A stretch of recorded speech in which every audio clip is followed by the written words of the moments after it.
Bada boom, bada bing, let's get this dumpster fire a-rolling. Literally yesterday, at the time of writing, I made a video talking about the current direction of the Marvel Cinematic Universe and how I believe now that the MCU has, for all intents and purposes, peaked, is now lacking in direction or purpose, floundering for concepts to keep itself afloat and being very safe and trying to keep the Marvel cash machine flowing. If you're looking for more substance for that claim, watch that video. Don't worry, I'll sit here and wait for you to come back.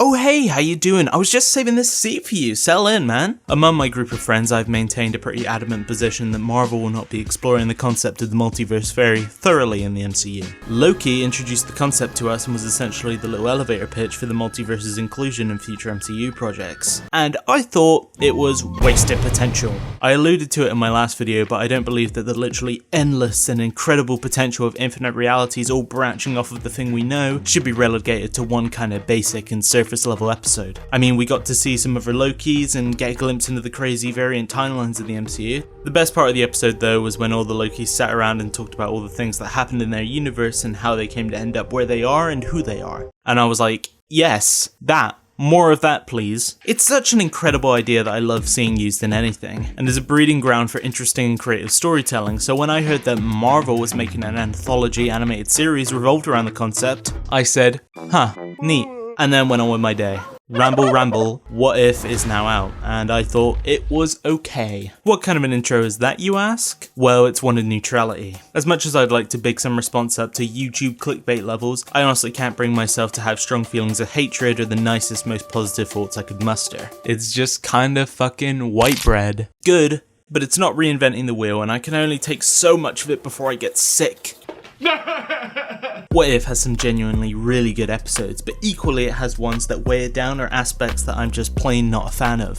The writing is hit or miss, the animation is hit or miss, the voice acting is hit or miss, even the what ifs are hit or miss. For every Marvel Zombies or Ultron victory, there's always a Party Thor episode or a Captain Carter. I guess the best approach is to start with the basic shit and work my way up from there. Writing will come later in this, but I want to start off by talking about the show's actual look. For me, when the show was first revealed, the animation was one of the things that stood out. It's like a merge of 2D and 3D, and I always love seeing that kind of art style pulled off well. I think at the very least, it's an agreeable point to say that in screenshots, What If looks super visually appealing. The lighting is always pretty spot on, and the backgrounds are genuinely amazing. But in motion, the show paints a much different picture. A lot of the lip syncing is really off, characters' movements are sometimes pretty uncanny, and obvious corners were cut to save on money that results in the show looking cheap in certain episodes. Again, as much as I'd like to be the asshole YouTube man that debunks people's praise for TV shows, that nagging part of my brain that most call a conscience is telling me to ease on the throttle and go a little easy on the people who animate this stuff. In case you don't know, animators 98% of the time get the short end of the stick. They do incredibly important and underappreciated work for next to no pay and for ridiculous hours. And the positives I've listed for What If's look clearly shows that these men and women have talent. Does that mean everything should get the easy treatment so long as people worked really hard on it? Fuck no.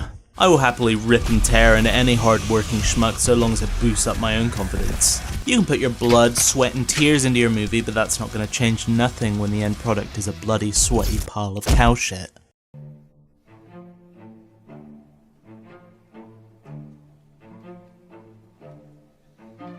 But once again, that tricky little devil known as empathy and fairness is coming in, by reminding me that the problems with the animation are not at all the fault of the animators and more so the fault of circumstance and crappy management. If you've been alive, then you know that COVID has had a massive impact over the media industry and caused delays, budget cuts and workarounds. And What If was no exception. Disney mandated that the series be released by the promised date, with no known exceptions or leniency. Originally, episodes were planned to be 45 minutes each, but were forced to be cut down to accommodate deadlines, leading to many episodes feeling rushed. You can tell where quality was sacrificed in certain bits of the show in favour for more in others. The first episode is probably the best looking. The animation is dynamic, the lighting is consistent, and not a lot of shortcuts seem to have been taken. Now, that could just be down to good direction, but I think it's more likely that was an episode that was able to have more work put into it. Compare that to the Killmonger episode, which to me looks the most shitty. Most of the animations look a little off, there are noticeable shortcuts in animation techniques and the lip syncing is noticeably poor. Also, a lot of these designs look really bad, like Jesus Christ, what the fuck is wrong with Jeff Bridges' face? And for the record, no, I'm not saying it's Norm of the North tier, nor am I implying it's bad. Because it isn't, you can clearly see embers of quality.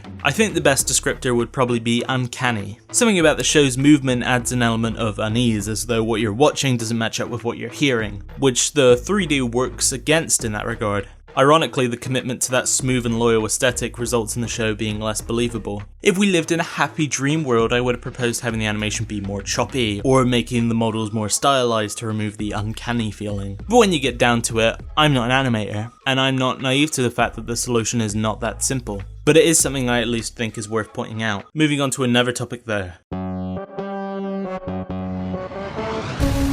What If has a lot of the original MCU cast return to their roles for the series. Chadwick Boseman, Tom Hiddleston, Paul Bettany, Benedict Cumberbatch, Paul Rudd, Samuel L. Jackson, Haley Atwell, Michael B. Jordan, Chris Hemsworth, Jeremy Renner.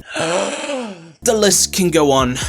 Honestly, I don't really have too many complaints about the performances. It's definitely an underrated and overlooked challenge to try and transition from being a physical actor who has a set and a cast to bounce off of, to a voice actor working only with a sound booth and input from a voice director. There isn't really an actor that comes to mind that I thought was exceptionally terrible in the show, or even bad. Most give good performances and even capture what made their initial live action roles so memorable. Although some do sound like they're phoning it in and are only appearing for a chance at another paycheck.